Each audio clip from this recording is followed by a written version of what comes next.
You guys seeing that every single day, right? It's red. I mean, we went through years where this was always green. If you look at it on your Apple phone, it's always green, green, green. The last couple of months has been red. I need you to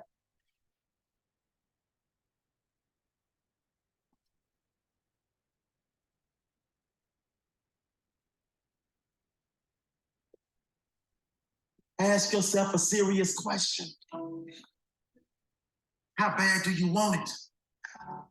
I know you've got some doubt and you've got some uncertainty and you hate the image that you see in the mirror and you hate the way your money looks and people that you've given your all to keep walking out of you.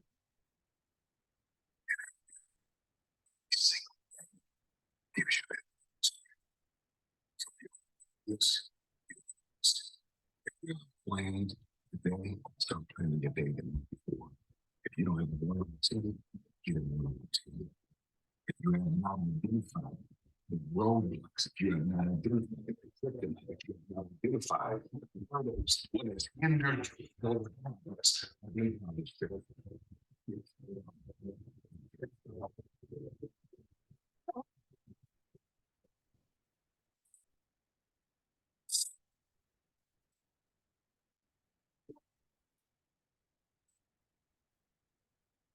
This morning to chase your dream until you catch it. And I'm talking your mind. See, mindset is everything. Every single day is a new beginning. So take a deep breath.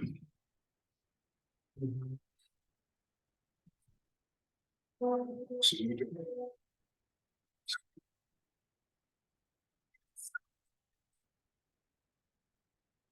And I'm gonna pick up. Get up.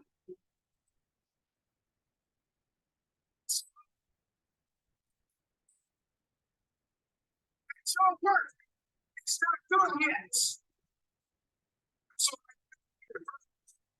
I it's everyone you need to get to this next level is in front of you. There's always another level. Being late. Tuesday, Wednesday, Thursday, Friday, Saturday, Sunday, up early, go to bed late. You do that.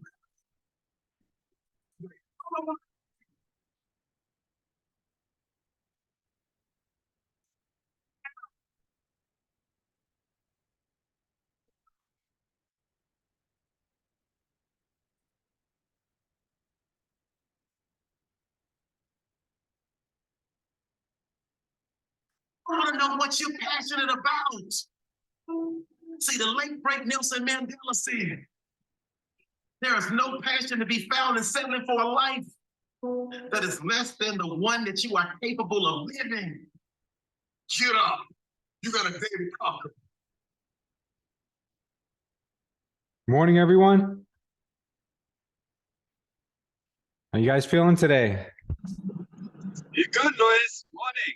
Good, good. Happy Monday, everyone. Happy Monday. All right, guys. Today we're gonna have some pretty important stuff we're gonna talk about.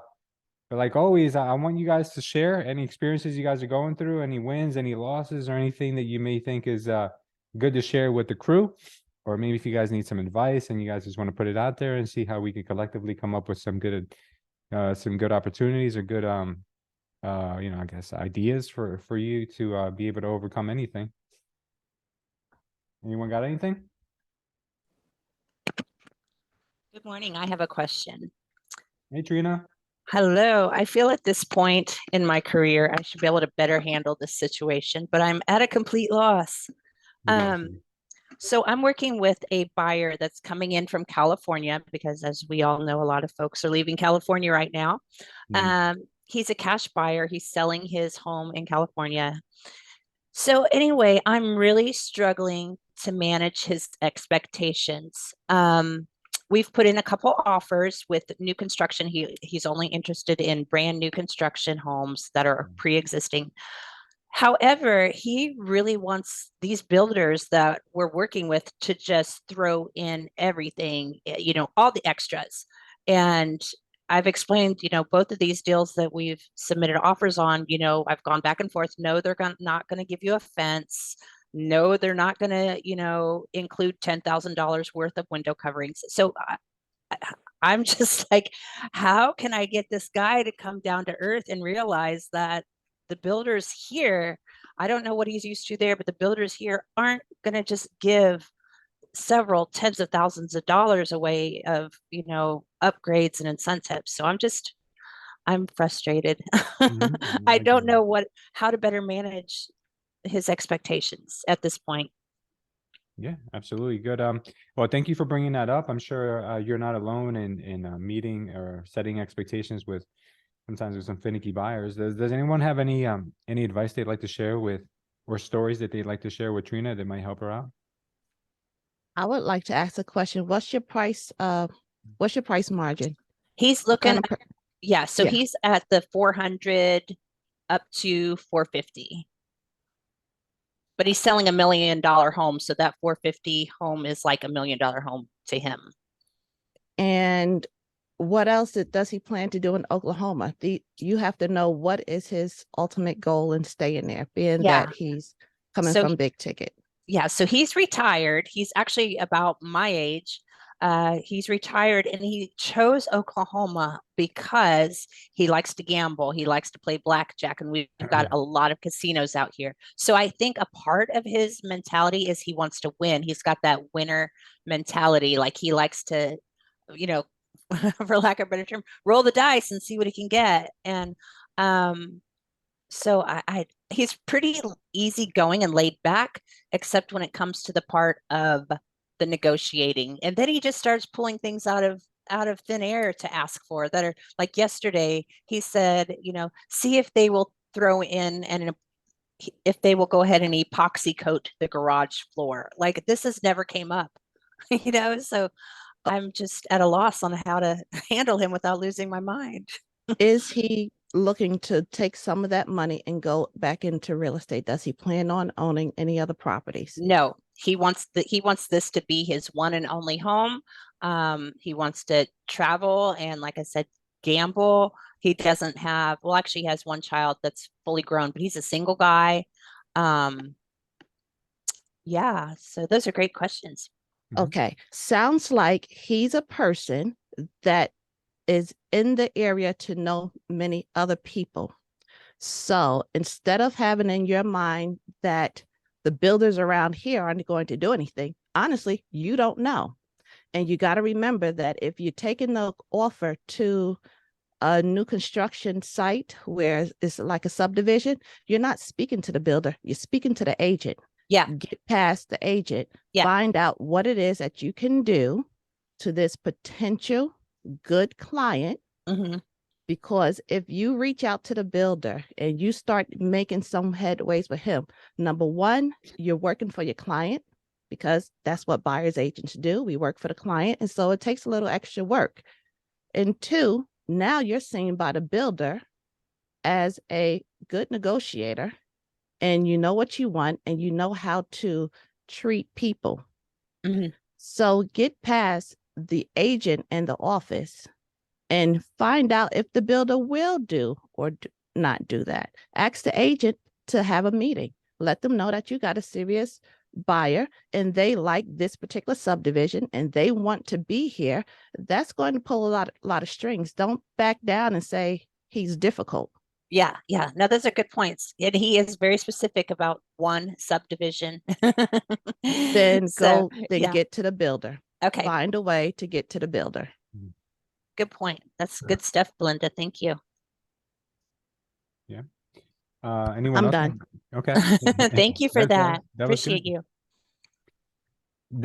This situation reminds me a lot of, I don't know if you guys have ever worked with a person that's in auto sales, car sales.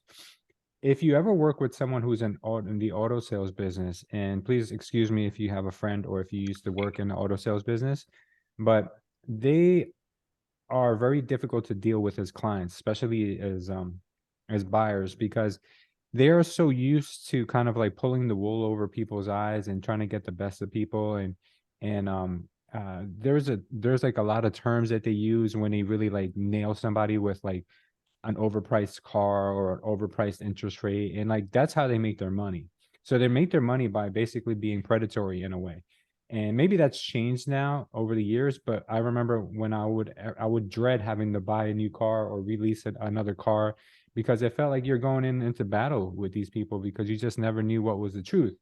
So the reason I'm telling you that is because I've worked with automobile um, people, I guess you would call them salespeople in the past. And every time I try to work with them, they always feel like the seller's trying to skin them or get the best of them, or they're being lied to, or, they're just very untrusting of anyone because they feel like everything is like the auto business, right? That's exactly the way they perceive the whole world because they've been brainwashed to think that this is the way business works. So your guy being a poker guy reminds me a lot of the mindset, because in poker you're dealing with a lot of people who are bluffing. A lot of people, it's a zero-sum game, which means that for every one person that loses, somebody has to win. So he's not seeing it as a win-win situation or a symbiotic relationship with the builder. He's looking at it as like, if I give this builder what he's asking for, I'm gonna lose. It's a mindset thing. It's a complete psychology thing with him. So the only thing I can tell you right now, the only thing that comes to my mind is that he is probably living in a reality where he thinks that builders, and I don't know your market, Trina, but I know the market here, and he probably thinks that builders are hurting a lot more than they actually are. And he thinks that he's got them with just a few chips left on the table, and he's about to just like bankrupt them if he, if he plays his cards right, for lack of a better term. And what he thinks is everything he's hearing on the news about the bad news across the country, prices are down, that he's going to get the deal of a lifetime. But in the actuality, they're probably selling their home still. I mean, they're probably still able to sell these things, because if they weren't selling these things, then they probably would be more willing to deeply discount or give the extra perks or give the extra concessions that maybe your guy's looking for. But what is the actual state of your real estate market right now for new construction in that development? Is it like warm, hot, or is it kind of like cold and, builders are having a hard time moving stuff? What's the actual market look like there for him? I'm going to say it's right in between warm and hot. And the subdivision itself, I mean, they're still building. There's still lots of empty lots that need to have homes put on. And most of those lots are owned by builders. Yeah. So, and they're very size specific. So, yeah, so I would say we're warmish, in between warm and hot, but not super hot. So those homes, if they're priced right and if they do feel like a luxury home, they're going pretty quick. I mean, there's a lot of people that have moved in and are living in those communities. But I have noticed too that I did have one home under contract there in December, and when we had the appraisal done, it appraised at less than $20,000. $20,000 less than the contract price, and the list price. So of course my buyer backed out. So that kind of has me standing back too, wondering, are all these homes, overpriced, or was this specific builder overpriced? Because there was another house that he liked with a different builder in the same subdivision that I had asked the listing agent if the seller was offering any concessions, because some of them are offering $10,000 concessions. And she had mentioned, well, he just lowered the price by $20,000. So in my mind, and I haven't explained this to the buyer, that, there has been some $20,000 adjustments. So it does have me wondering, are these houses priced appropriately, or are the builders just, going, high out of the gate and see what happens? But this is an area that is highly desired. Some of the best schools in the area. This is where a lot of like, professional people, like doctors, lawyers, but it's not like the highest end, but it is like the upper for the average, working family, if that makes sense. White collar, nice Yeah. neighborhood. Okay. Well, one thing you can do, Trina, what's been working for me is you can create a quick spreadsheet. Let me show you what I mean by that. When I go into too much detail, you can create a quick spreadsheet. Let me share my screen here, and give him a bird's eye view. Sorry, give him a bird's eye view of the market. Yeah, here we go. Okay, something like this. So, I have a buddy who's buying a place down here in Naples, and he wants to make offers on anything that makes sense. So what I did was I took every single property that is either pending or sold in that street, on that street in particular, in the last 12 months, so I can get myself an idea of what stuff's selling for. So here are the sale prices: 885, 900, 600, 680, all over the place. And what the other thing I did was I took the average square footage price. I'm sorry, I got the average square foot, and those homes are an average of about 2,276 square feet. And then I got an average square foot per sale price per square foot, and it's about $316 per square foot that these homes are selling for. So now all I did was I took my subject property and I used the square footage and I multiplied it by 316, and then I came up with a fair value for the home he's looking for. So now, instead of us trying to like really wrap our head around the fact, will this home appraise? Are we overpaying? Are we being competitive? Is the seller asking for too much? All of that goes out the window because you're looking at straight statistics. Now you're looking at straight facts. Now, if you don't have enough comps to do this, then go outside of this, obviously go outside of that same street, go outside into the same development, or go within a mile or half mile, depending how big your market is, and do something like this so you can get an idea of what it is that you should be paying for that property. I did the same thing with a second property that he's interested in. I took all the homes on that street, put them down, and came up with average square foot price that it's selling for. And funny enough, it was $50 a square foot more. So, it could be very specific to a street. It could be very specific to a development. So that's why you really have to kind of do these on house by house case. And then you see the average sale price for this neighborhood was 818 versus the other one. I'm sorry, not the average. Let me say that again. The average sale price for this market was $920,000, and the average sale price for this street, which is only a couple of blocks over, is 717,000. So you really kind of have to do this very, very localized, and then go in and give your guy an idea of what he should be paying for versus what he thinks that he should offer off the cuff, off the top of his head. And the other thing that would work very well for you would be this: days on market. Because if he thinks that he's going to get the builders to just give him everything he wants, all you have to do is basically show him that, hey, look, if you're not willing to give this guy what he wants, someone else will. In a matter of less than 30 days, these homes are flying off the market. In 28 days, these homes are selling. So we're not in a buyer's market. We're in a seller's market, because when it takes a seller less than 30 days on average to sell their property in this neighborhood, it means that you're not in a position to really bargain. Think about it strategically. So if you do this kind of scenario, this setup, it'll better give you the tools you need to have a educated conversation with your buyer. And if you, on the opposite end, if you see this number being very high, like the homes are sitting on the market very long, and you see the square foot price continuously drop for every new home that's selling, then you're on a downtrend, and you could be a little bit more aggressive when it comes to making your offers. But without the data, you're just swinging in the dark, right? What do you think about doing something like this and seeing that this scenario will help you get a stronger argument with your buyer? No, I'd love it. It's brilliant. The only challenge I see on this is he has mentioned, well, this house has been on the market, 150 days or whatever.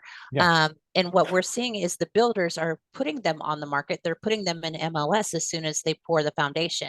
Yeah, I figured you were going to say that. Correct. Yes. So he's been, well, why hasn't it sold? Well, because it wasn't complete yet. It wasn't a finished house yet. So that's been one of the challenges I've had to address within the last week. If the average days on market are 150, 200 days, and that's because the homes they take, you know, on average 6 months to even be completely finished, then you got to factor that back in. You have to say, okay, we understand, but hey, let's knock off 90 days off of every house because I like that. yeah, and then we can get the real DOM Okay, into the market. that makes sense. I like that. No, this is good stuff. Thank you. No problem. Hopefully that helps. But it really, when it comes down to people like that, it's more psychology because they're so used to being in that environment where it's you know, like dog eat dog. You know, it's really competitive. You got to let them know, like, look, these guys, they're not in a position yet where they're in the world of hurt. Right, Maybe we'll be there in a year, but do you want to wait a year? right. You know, so that's really kind of the decision he has to make.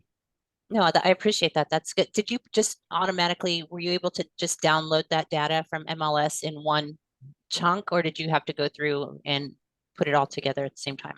Yeah, well, you really don't. The only thing you got to do is you probably, I don't know if you guys use Matrix for your Yeah, MLS. we have Matrix. Okay, It looks so a lot like that. yeah, so all you have to do is just go to search. Let's just see here. I'm going to give you an example of the one I just did. I'm Go to sorry, funny. but that also pertains to New Jersey as well?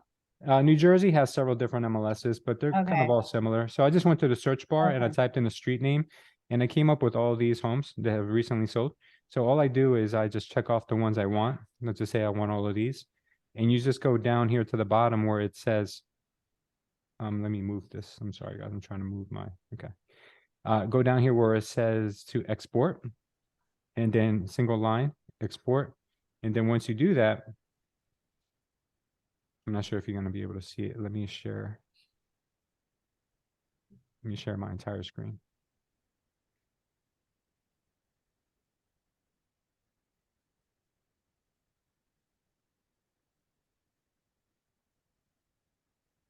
Then you get this, right? So once you have this, it's all the data is downloaded for you already. The only thing you need to do is add a couple more columns for square footage. So I added a column for square footage, and then I added a column for price per square foot. And the way you do that is you just go through your listings one by one, click on this one, and it shows here square footage 3403. Next one, square footage 2508. So you just do that for like 6 or 7 listings. It doesn't take you that long at all. And then you've got your square footage, and then all you do then is then you divide the square footage by the sales price, and then you get your price per square foot. And then once you do that, you're good to go. You're golden. Make sense? That is wonderful. Thank you so much. No problem, guys. And yeah, for those of you who are in New Jersey, I know it's really hard to get square footage on the MLS, almost near impossible. So sometimes you got to dig a little more and go into tax records, or maybe even make a call to the city halls. But unfortunately, that's what we have to do. They don't list the square footage in New Jersey in the It's so MLS. hard. It is so hard to What? find. That's Yeah, wild. yeah, it's tough because a lot of our houses, you got to remember, they're like 100+ years old. And I don't know why the city halls don't really reflect all that data that we need. But little by little, I think it's coming around with new constructions. Well, thank you, everybody, for that. I appreciate that. That'll help a lot, not with just this, but other deals in the future. Oh, no problem at all. Anyone else want to share anything or have questions or want to add, contribute? Louis, Yes, sir. it's John here. Hey, John. Yes, now I was wondering, how about when we, if it's a new construction,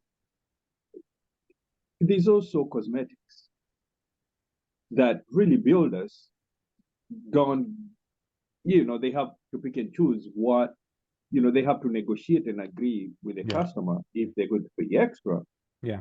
for something that's cosmetic. So there's things that really good workmanship and things that really needs to be done by the builder. But when it comes to cosmetics, and to me, I had a lot of cosmetics here, then that is the buyer's issue because each person has their own taste and flavor. And yeah, so I just thought maybe that's a good point of argument.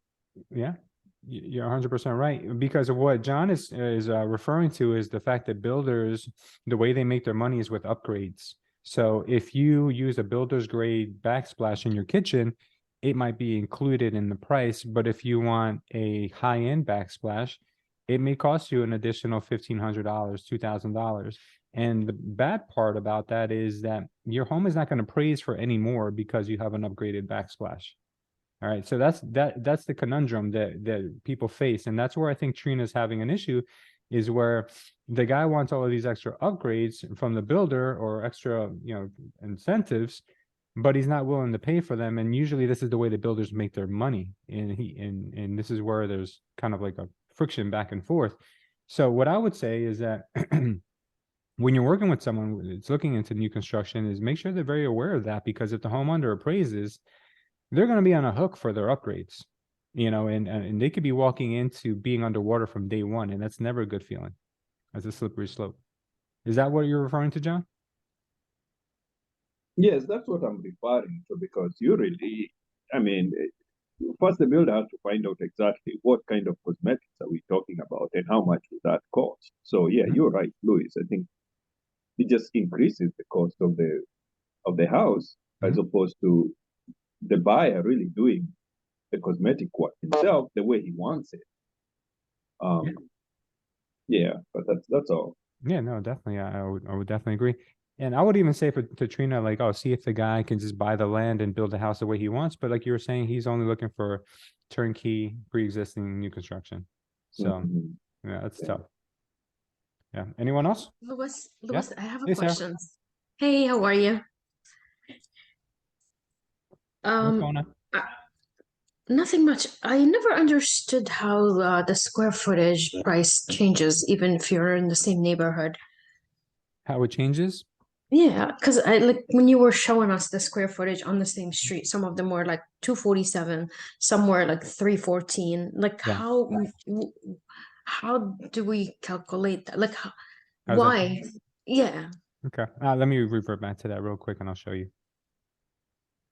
So when we look at square footage or price per square foot, we look at two factors. We look at the square footage of the home, which is the total living area. Not sometimes you'll see two square footage numbers. And let me show you what I mean by that. When you look at your MLS listing, you'll see this one, it says 2,500 up here. And then you'll see this one, it says 3,016 down here. Yeah. From the best of my knowledge, the reason why you have the higher number also, the total area, is because this includes non-living spaces too, such as like garages or lanais or patios, a guest house, or maybe like a garage that's separate from the house, like those types of things, workshops. That's what that includes in my best knowledge. But 2,500 is usually what's considered to be under air or circulated by heat and AC. If anyone has a better explanation for that, I'd love to hear it, but I think that's pretty much what it is. So what we have here is square footage. So each house has its own individual square footage. And then what we have is the price it's sold for, okay? And all we have to do when we want to figure out what is the price per square foot, what's it selling for, price per square foot, all we have to do is tell the spreadsheet, hey, divide the square footage. Divide the square footage by the amount it's sold for. And that's a simple formula, which is equals E2, which in this case is the sale price, divided by K2, which is the square footage. And then it gives you this, and then you just drag it down and it gives you what the square footage is for everything. Now, the reason why it varies so wildly is because with this home here, let's take the two extremities. The highest one is 427. The lowest is 274. Okay. So let's look at why there's almost a $200 gap. Okay. We have a house that's only 2,000 square feet here, but it's sold for $885. And then here we have a house that's 2,200 square feet, which is 200 square feet bigger than this one, but it only sold for $615. So this person here got a spectacular deal. They got a really good deal, because if this person here goes and renovates this home, they can probably get $427 per square foot once this home is renovated, or maybe closer to 400, which means that they'd end up selling this home for probably closer to like almost $1 million, right? So let's take a look at and see why it is that, this home that's 2,000 square feet sold for $885, and we'll take a look at this home and see why this home that's 200 square feet bigger sold for $615. So we grab this MLS number. I'll just dump it in here real quick.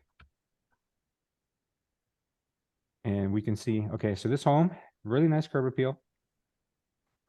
And once we go inside, you can see the home is completely renovated, looks really good, well kept. The kitchens are usually what gives you an idea what this home is like. It's got a pool, beautiful windows, nice kitchen, nice island. Okay, so that's why this home first sold for $885. Now let's look at the other one that sold for $615, which is I believe this one. Which one of the two is it? Yeah, that one.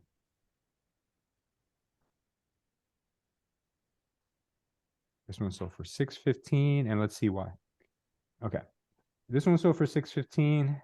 The kitchen doesn't look that bad. The cabinets are a little bit older. They put in granite countertops and newer hardware. But other than that, you have the older tiles on the floor. In my opinion, this person got a great deal. You got carpets in some of the rooms. Yeah. All of this stuff is cosmetic.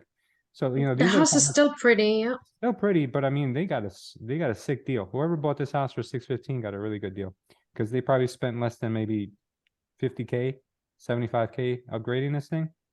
Yeah. And they can make a pretty penny. It probably doesn't have a pool. That's probably another thing, or maybe it does. No, it doesn't have a pool. Okay, so those are the things you got to look at.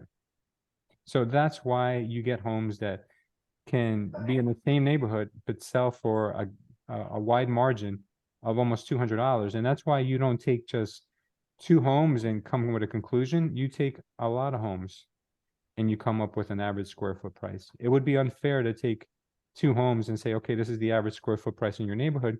Because if we did that, it could be it could vary wildly. Let's just say we took the 427 house and we took the 274 house and we got rid of everything else. We got rid of this and we got rid of this. Now the square footage is 351 a square foot. That throws off our numbers a lot, because if we switch this to 351 now it makes our offer 727. We just Wow. added another $75,000 to. It's a jump. Yeah, it's a huge jump. So Yeah. that's why you should really use as much data as you possibly can. Understood. Thank you so much. No problem. No problem. All right. Anyone else have a question or want to add anything to what we're going to talk about today?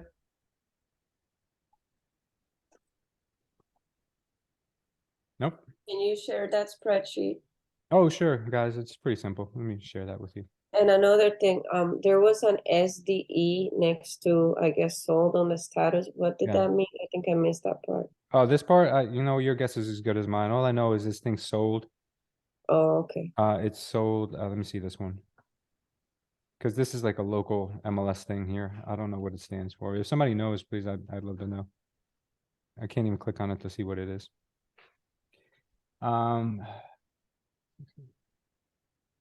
All I know is it's sold on June of last year, but I don't know what SDE means. I gotta look it up. I'll see. And Luis, you said 12 months, but even though with how fast the market is changing, are you still using 12 months? I mean, I like to use 12 months because it allows me to gather more data. It allows me to gather more information. If you don't use 12 months, then what I suggest you do is you go into neighboring streets. So either way you do it, the numbers are never going to be perfect, but it paints a good picture, all around picture. If you use data from 12 months ago, the numbers should be higher than they are now because prices have come down. But at least it allows you to have like a really good overall picture of what's going on. Okay.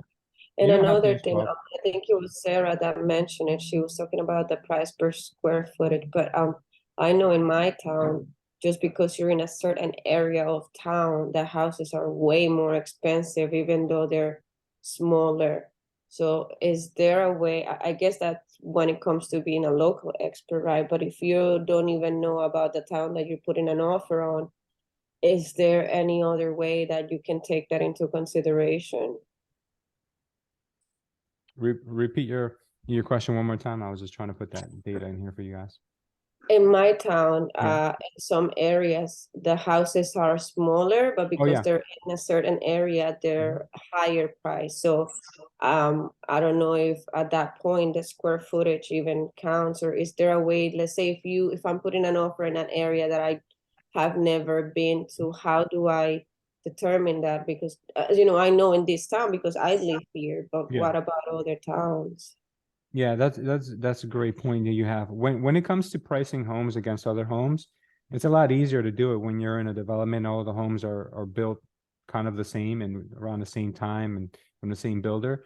But when you're in like the real world outside of a community and you have a home that's a Cape Cod, then you have a split level, then you have a colonial, then you have a Victorian, and they're all in the same block, you're like, well, what the heck do I do here? The number one rule is try to find similar homes to each other. So if you have a Cape Cod, try to find other Cape Cod homes. But if you can't find other Cape Cod homes, then you want to go and then look for the next most similar style or age home, which, you know, maybe would be a split level or maybe a ranch or something in that category, and then put them all together. The last thing you want to do is take a Cape Cod and then take a Victorian and then use them as like similar homes. Now, if there are no other properties, and that's the only other property that is sold within a mile, then you may have to end up using that one as data, you know, but I highly doubt this is a situation you guys are going to be in, especially in more populated states. But I think what Ivania is getting at is like, how do we do a price per square foot when there's maybe all different kinds of size homes, right? Is that what you're saying, Ivania?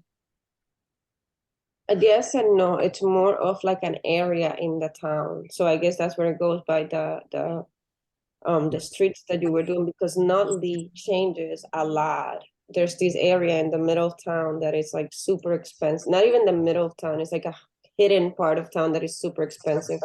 Then other houses that actually I was very surprised the price that they went for, because it floods really bad, but then it's right next to the school that everybody wants to be on, and the houses sold for a lot of money. Give me any address in Nutley or that you want me to look up, and we'll pull up the exact. Can you put a school in there? We probably could. I can give you an address. Go ahead for it. 32 Woodland Ave, Nutley, New Jersey. You're looking at that one now?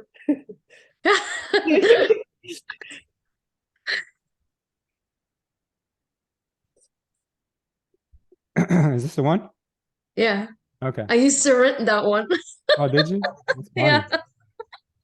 Okay, so the first thing I would do is if I know the home, if I see the home, I'm like, okay, I got an idea what it looks like. Just Horrible. Is it really? Is this a single family or is this a multi-family? It's a single family. Okay. Driveway or no driveway? Because it looks like it might be shared or Like so tight. It can fit 4 cars, but it's so tight. okay, yeah, typical New Jersey house. Okay, gotcha. So first thing I do is I go here to my map and I look to see what are my perimeters? Where do I want to stay around? Because like Ivania said, like your dollar per square foot can change wildly from neighborhood to neighborhood, sometimes street to street. So I feel like that's what you're referring to, right, Ivania? Yes. Okay, so you've got Nutley High School here, which means that this area is probably going to be a little bit nicer than most, just because it probably is taken care of a little more because there's a lot of school kids around here. That's in my opinion, at least, what I would say. So in my opinion, what I would do first is I would start looking in this neighborhood for the most immediate comps. So at 545 is what this home is worth as per RPR. RPR is telling me it's worth about 545. I see that there was a recent sale over here for 418. Looks like this home is very similar in style, 1,300 square feet. Right. So I'd keep this one as a comp. I'd actually click on it and see what condition it was in compared to mine, obviously, just to give it just to have an idea myself. If there are any interior pictures. Yeah, there's some. It has a lot more land than the first one. Yeah, it could have a lot more land. So this is why you don't just pick just one property. You try to get as many as you can. So all right, we've got that one. We've got that one that's recently sold for 418. But then we have this one over here on Center Street, which is a busier street. And this one is not pretty at all, but it's a multi. So we really can't use that one because, you know, it's a multi-family. We're dealing with single families here. So then we would have to skip that.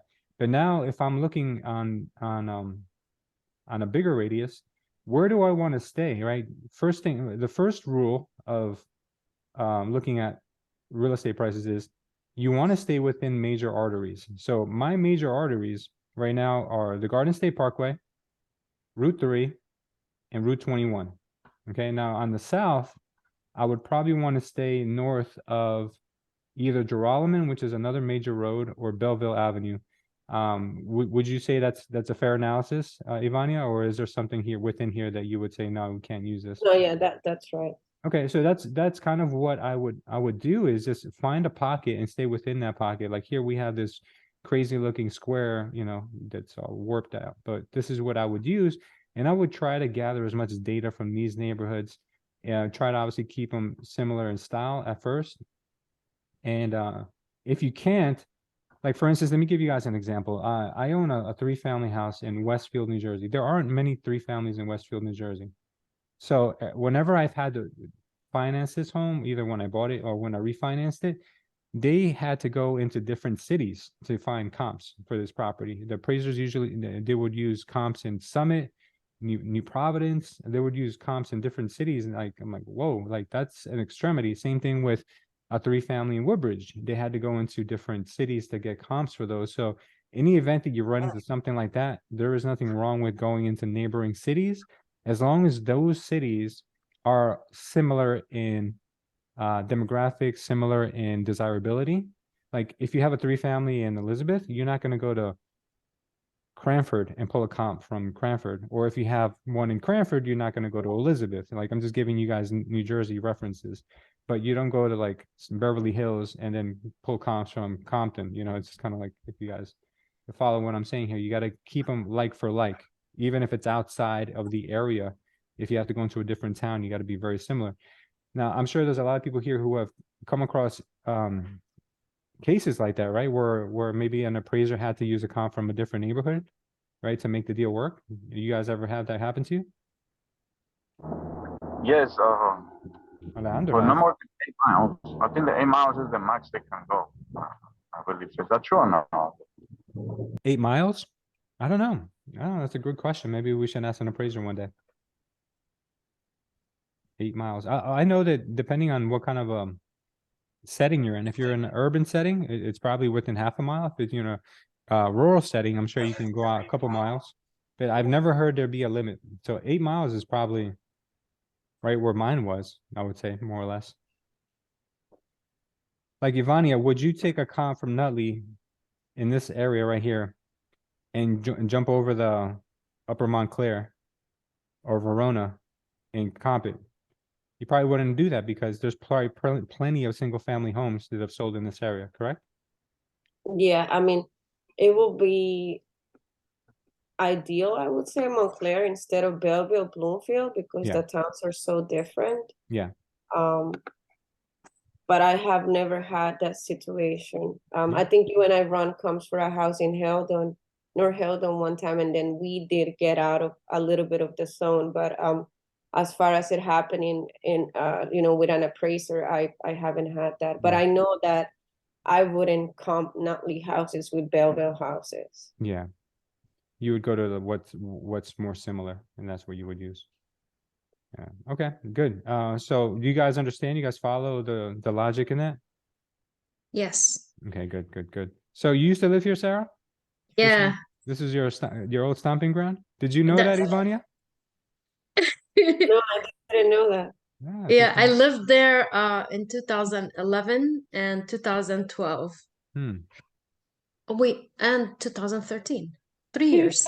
Yeah, 3 years. So when I moved back from Columbus, Ohio, that's where I landed.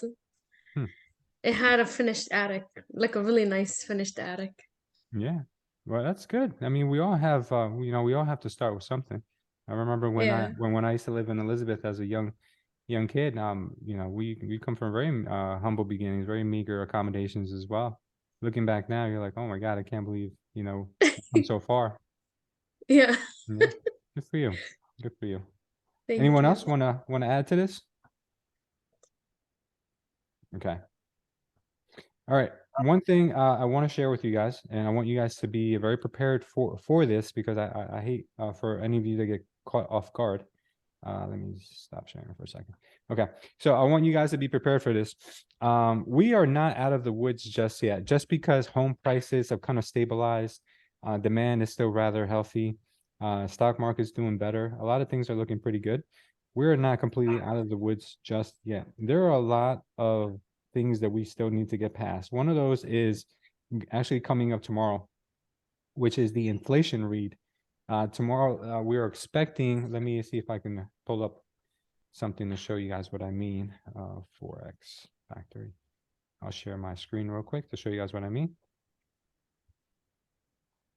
So tomorrow we are expecting the inflation numbers, which usually tell us if we are still very high in inflation or if inflation is trending down. So who here has gone to the grocery store recently? Me, every single day. Here. How much more are your groceries costing right now? Oh my Or- goodness, Lewis, I used to like wanna like if I take $100 with me, right? I used to be able to get some stuff, right? Yeah.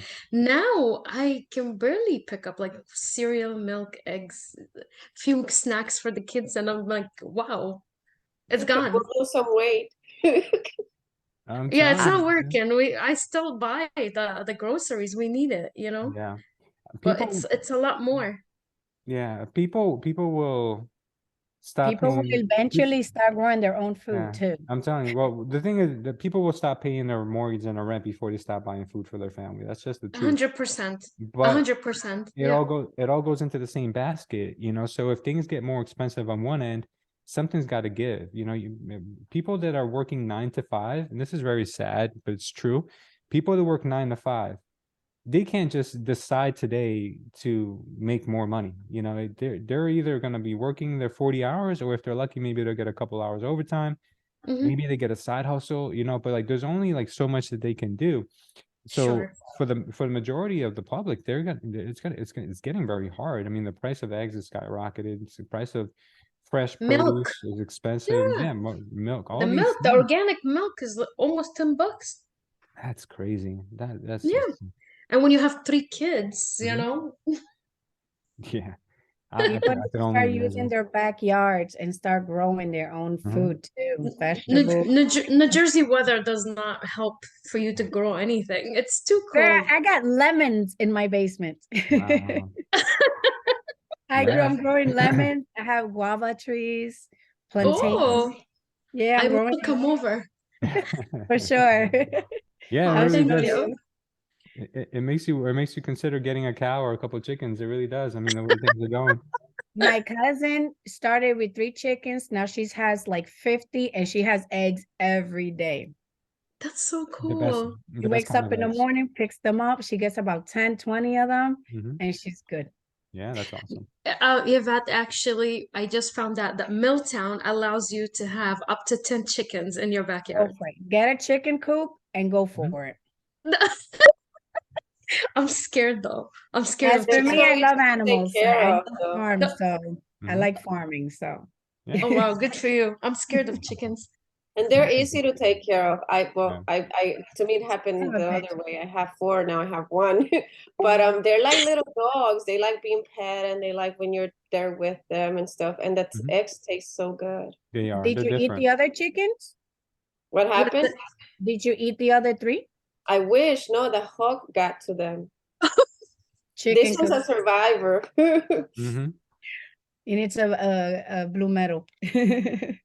I gotta chime in here. I'm doing my taxes and I have an Aldi receipt from 7 months ago where my normal Aldi bill is $50. Yesterday, when I went shopping, not yesterday, Saturday, I got the same items and I spent $130.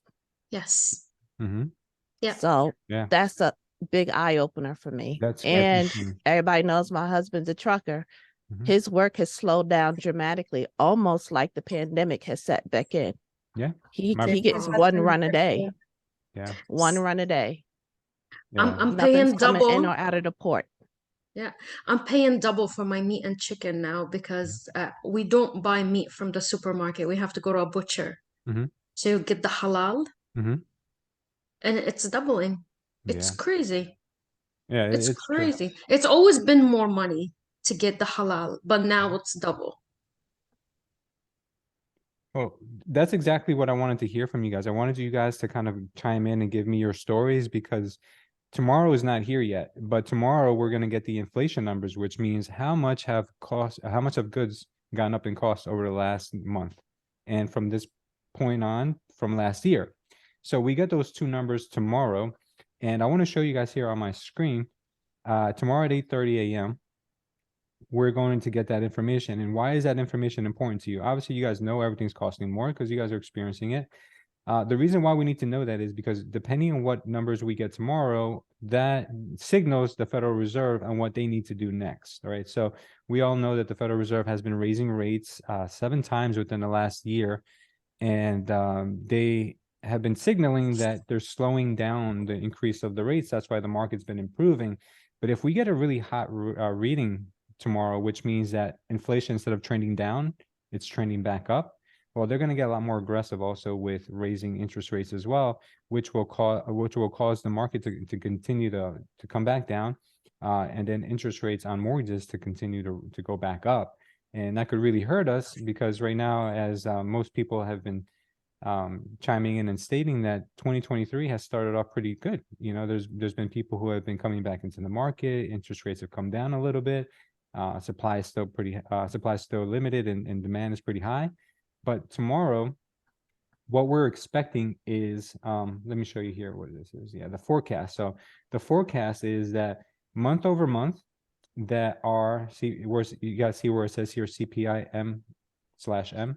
So what this tells us is that tomorrow we're expected to have an increase of 0.5% month over month, which means that this month that just passed, which was January, it would have been 0.5% higher than what the inflation was in December of 2022. And if you guys annualize that, that's a 6% interest rate increase over the course of 12 months, right? But it's starting to trend down if we do get to that point. And they're expecting us to get a negative read year over year. I'm sorry, hold on. Hold on. No, that's wrong. The previous one, this is the previous one. So the previous one was actually down 0.5%. So in December, we were down 0.1% from November. So December was a negative month, but January is expected to be an increase. Okay, so that's already in the cards. They're expecting it to be an increase. Not sure if that's going to hit, because if we hit this number, then the market will probably be kind of flat, maybe a little bit negative. If we overshoot this number, which means it comes in higher than 0.5%, that means the market is really going to tumble, and the Fed's definitely going to take more massive action on interest rate policy.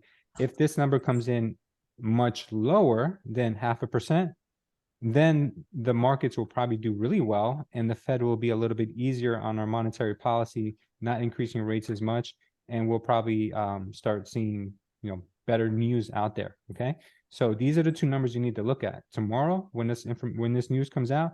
You need to look at month over month, which is expected to be up 0.5%, and you need to look at this number here, which is year over year.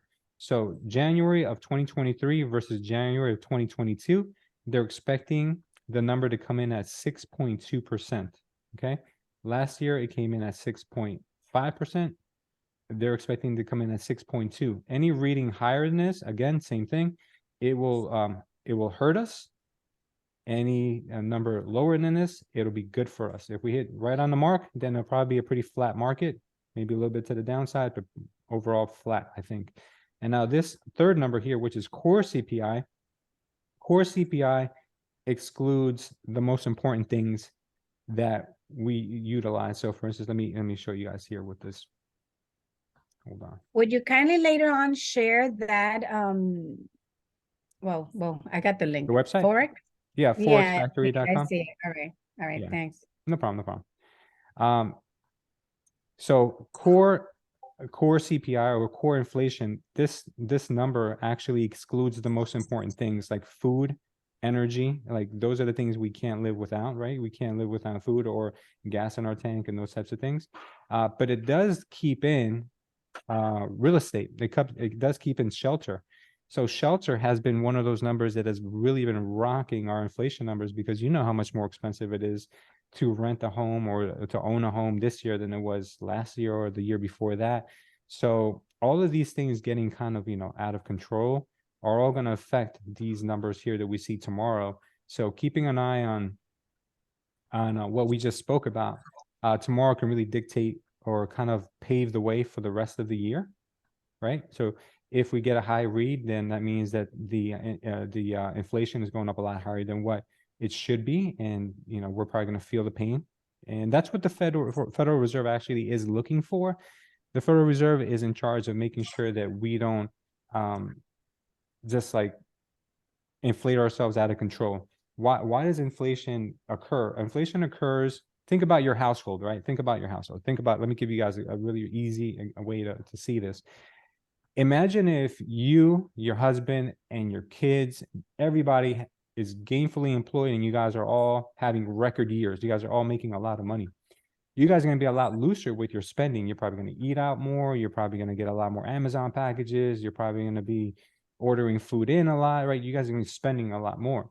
So the same thing happens in the mindset when the economy is doing good. People tend to spend more money. That's why when we got all that free stimulus from the government, Nike was having record-breaking years.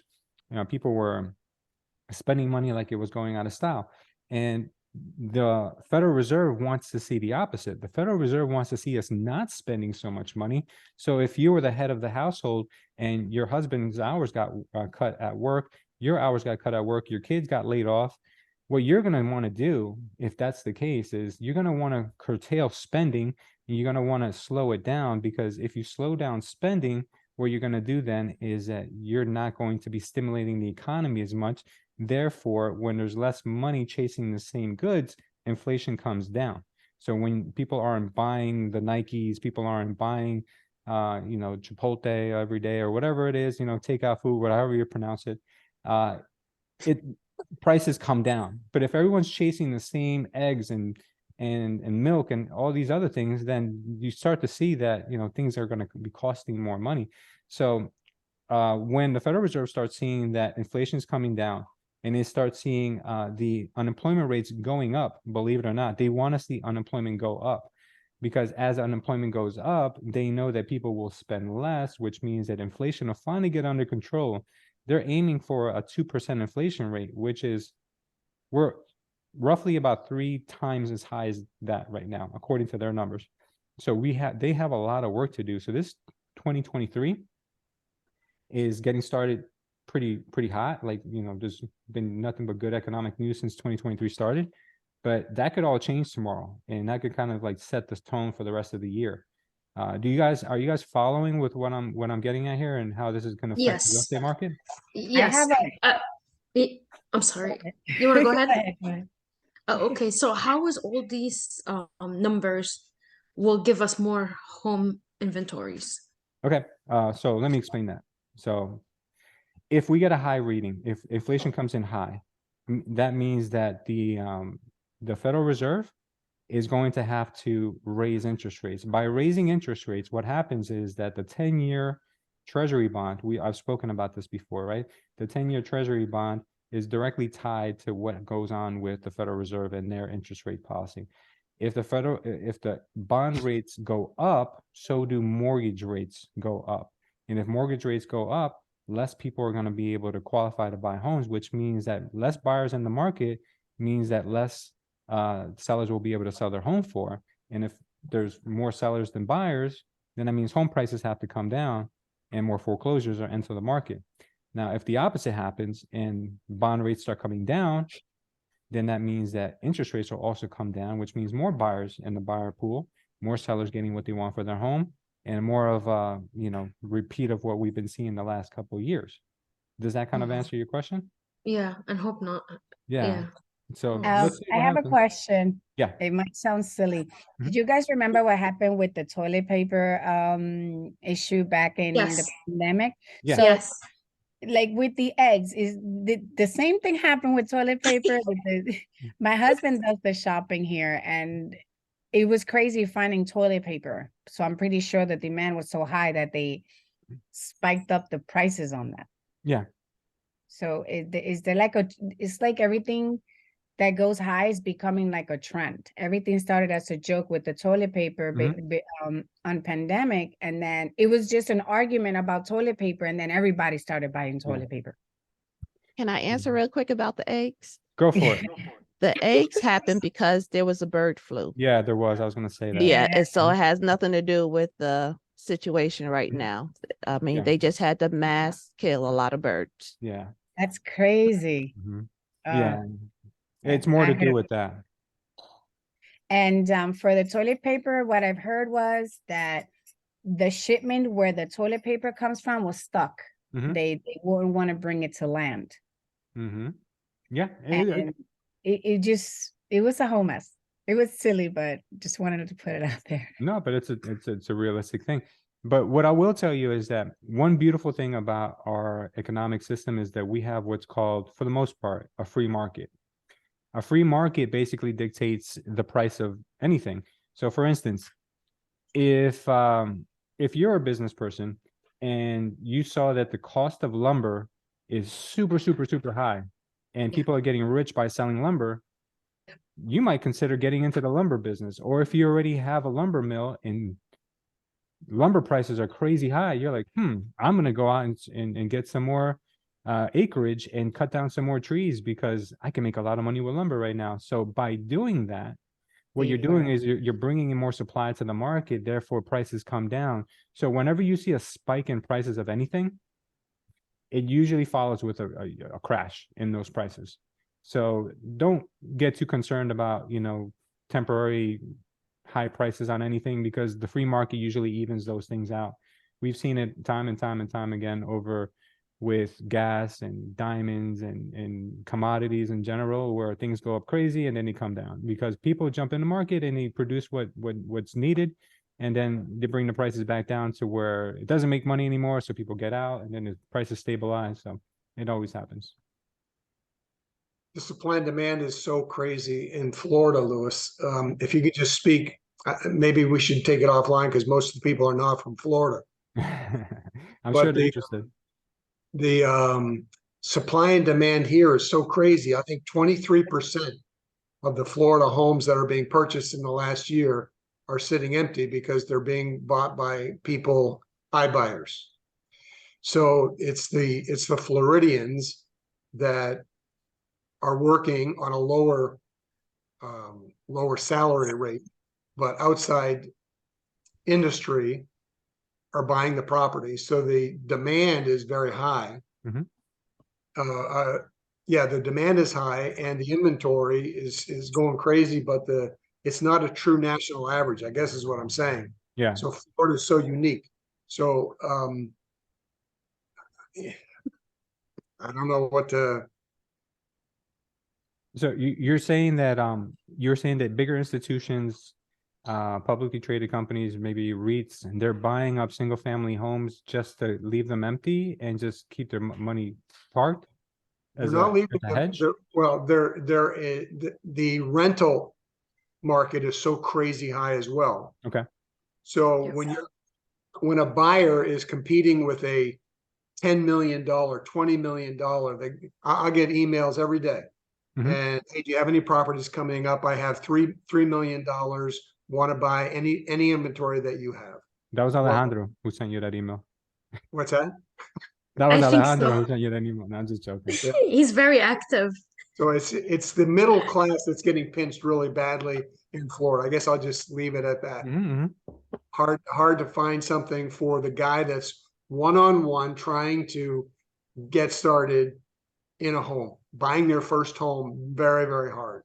So I just signed a deal last Sunday with these two kids that I started with a year ago. And they finally were able to buy a 2.5 condo for $365,000. Terrible lot. They picked the worst lot they could get, away from the water, on the corner, busiest street, so they could save $10,000 and get started. Okay. So it's really crazy. Yeah, I could imagine. Yeah, I mean, that sounds like a very much what we just spoke about, supply and demand, and markets trying to even themselves out, because homes are so coveted right now and real estate is so expensive, and people are they're just going nuts to find a home, that institutions are buying up a lot of these homes that are in desirable areas because they know there's a demand for them. But the more supply that comes online, those prices will have to even out or come down.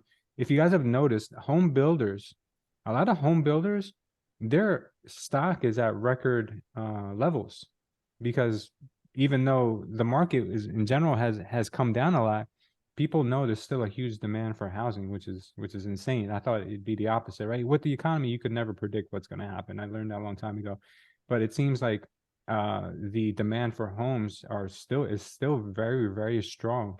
And I don't know if that's going to be curtailed by higher interest rates or what's going to happen in the future. But at the moment, what Brent's stating is exactly right. I'm seeing it here in Naples. He's seeing in Sarasota, New Jersey. I've been getting the same reports. According to Trina, Oklahoma still has a demand for new construction. So I'm pretty sure that it's everywhere. And I'm sure in Georgia it's the same, right? Yeah, new construction is actually going. There so many lots are being cleared out. Mhm. I mean, our roads are getting widened, lots are being cleared, and they building houses. So the only thing I can say, yes, we hear the report, and the only thing that I told you guys at the beginning of the year, acquaint thyself with him, and you will be at peace. There is prosperity in the midst of a famine. Mm-hmm. And that's all I know. Oh, yeah. I have one thing that I wanted to point out that I've been seeing here especially in Essex County. Mhm. I've seen a lot of neighborhoods that are not called the best, but I see that a lot of investors are stepping in. Yeah. And they are demolishing and tearing down these buildings, and tons of condos are popping up. Yeah. In the areas where nobody wants to buy, this is where the condos are heading, and they're beautiful. I mean, Mhm. there's a lot of buildings, so people are actually buying lots where nobody wants to buy. And this She's is where right. big people are stepping in. Yeah, Boundbrook right now, the condos are going 2-bedroom condo. They're going for 350. I remember Mhm. when no one wanted Boundbrook because of the flooding. No, Nobody. you're wanted right. Boundbrook. Yeah, and Nobody now wanted it looks Newark. so nice. Yeah, I know. There's a lot of investments, but this is for the wealthy, not even the rich, the wealthy. Yeah, well, listen, you guys can get involved in those things too. You just got to start with the first one. Yeah, it's just the first one is always the hardest one. After that, it But gets how do you easier. know? How do you know this is the right investor for you? Investor or investment? Investor. Take you to closing. He's the right one. Yeah. Yeah, right. He just needs to let me write an offer, I guess. That's right. Yeah. Yeah. Yeah. Yeah, well, I and then, think a lot of 203K loans are hitting the market too. yeah. I've seen houses that you're like, ew, but they fix it on the inside and they leave the outside for last. Mm-hmm.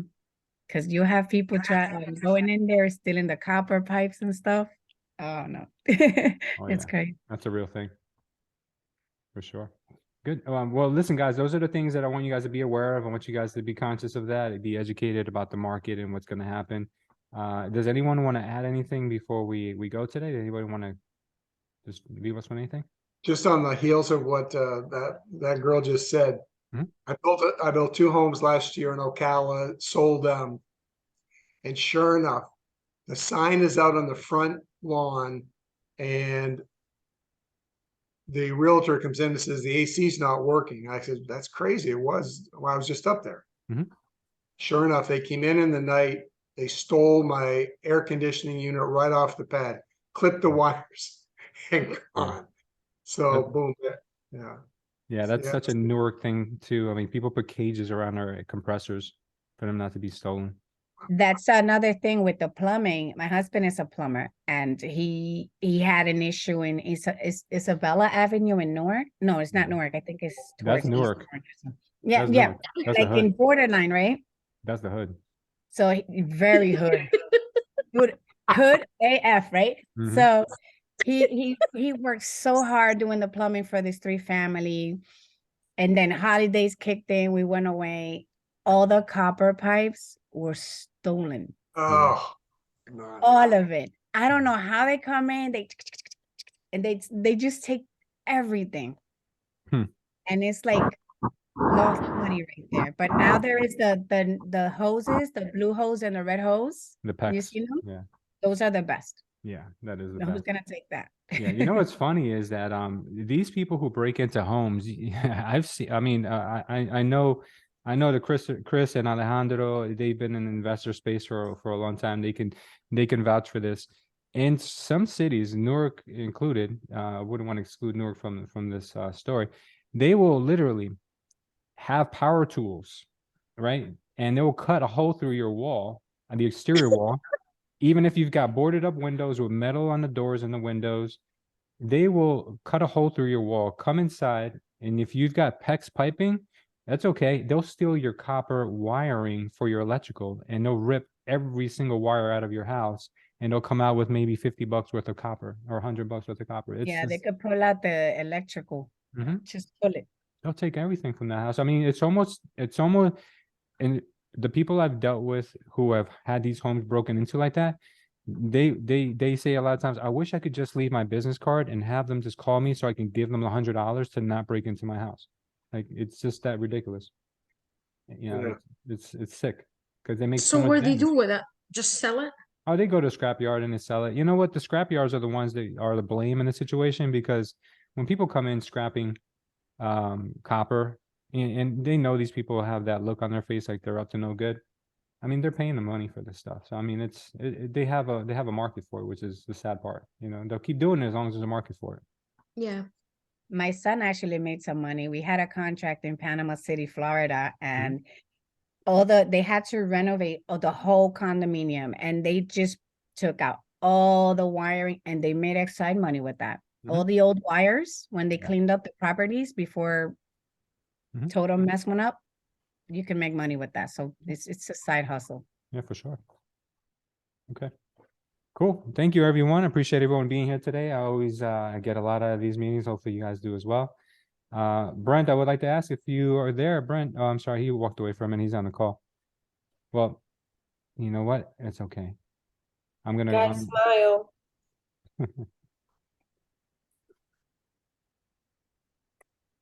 Got us? Thank you. Yeah. Cool.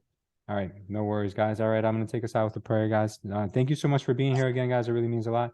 Father, thank you for having us here. And Father, thank you for giving us the ability to share the stories and the information that we are able to communicate today.